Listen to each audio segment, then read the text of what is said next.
মাননীয় অর্থমন্ত্রী জনাব আমির খসরু মাহমুদ চৌধুরীকে সরকারি অর্থ ও বাজেট ব্যবস্থাপনা আইন 2009-এর 15(4) ধারা অনুযায়ী 2025-26 অর্থবছরের প্রথম প্রান্তিকের বাজেট বাস্তবায়ন অগ্রগতি প্রতিবেদন সংসদে উপস্থাপনের আহ্বান জানাচ্ছি। ধন্যবাদ মাননীয় মন্ত্রী।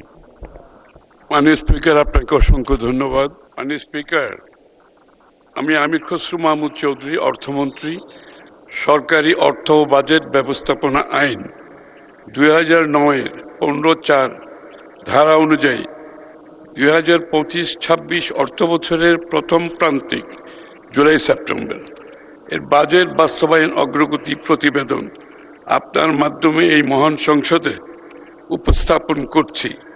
প্রতিবেদনটি পঠিত বলে গণ্য করার জন্য আপনাকে বিনীতভাবে অনুরোধ করছি। এটা অনেক বড় মাননীয় স্পিকার। তাছাড়া এটা বিগত অন্তর্বর্তীকালীন সরকারের প্রথম কোয়ার্টারের রিপোর্ট ছিল। প্রতিবেদনটি সংসদে উপস্থাপিত হলে বলে গণ্য হওয়ার। ধন্যবাদ মাননীয় মন্ত্রী।